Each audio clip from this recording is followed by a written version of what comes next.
Au moment de dire les vérités, les gens vont se dire qu'on est en train de blaguer.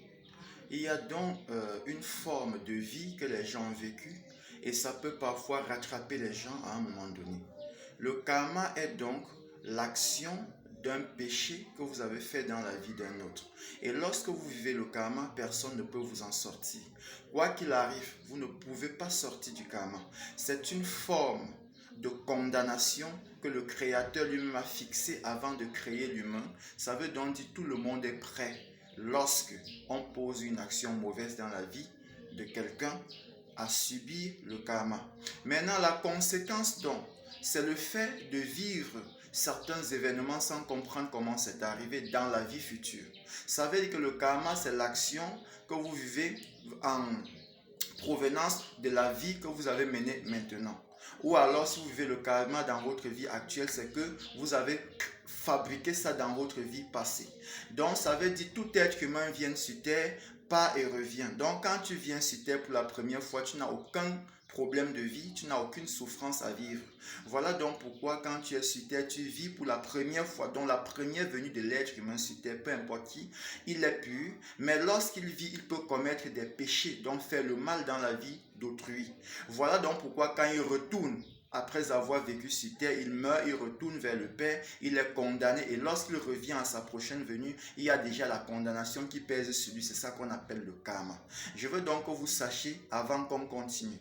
Donc lorsque vous vivez le karma, personne ne peut vous en sortir. Quoi qu'on fasse, on ne peut pas vous délivrer de cela. Vous allez vivre par exemple un chômage excessif dans votre vie parce que dans la vie passée, vous avez fait vivre quelqu'un le chômage. Donc par exemple, quelqu'un vient vous demander l'emploi, vous refusez méchamment. Pourtant, il sait qu'il veut cet emploi, vous le mettez hors de l'action, vous le faites sortir. Par exemple, vous vivez, je vais prendre aussi un exemple, une maladie qu'on fait tout pour guérir chez vous, ça ne guérit pas. Or, chez les autres, ça guérit. Vous avez peut-être une fracture. Je prends l'exemple comme ça. Une fracture, peut-être au bras ou au pied. Les autres viennent avec les leurs, ils guérissent, vous êtes toujours là. Vous faites des années, ça ne guérit plus jamais. Vous voyez parfois les gens avec des fractures qui ne sont pas guéries. Là où on peut guérir facilement, on a opéré, on a tout fait, ça n'a pas marché, c'est le karma. Et ça, juste pour que vous compreniez. Et ça fera que certains problèmes que vous avez dans vos vies, qu'on a proclamé qu'aller à tel endroit, ça va guérir, vous allez, vous voyez bien comme d'autres guérissent et que pour vous ne finit pas, ne vous peinez plus. C'est le karma, vous ne pouvez rien faire contre. Et ça vient donc corriger ce que les gens ont menti en disant que Jésus est venu porter vos péchés. Ça, c'est faux. Et ça corrige aussi également ce qu'on vient vous dire que les péchés sont pardonnés. Aucun péché ne peut être pardonné, ne va être pardonné, ne sera jamais pardonné.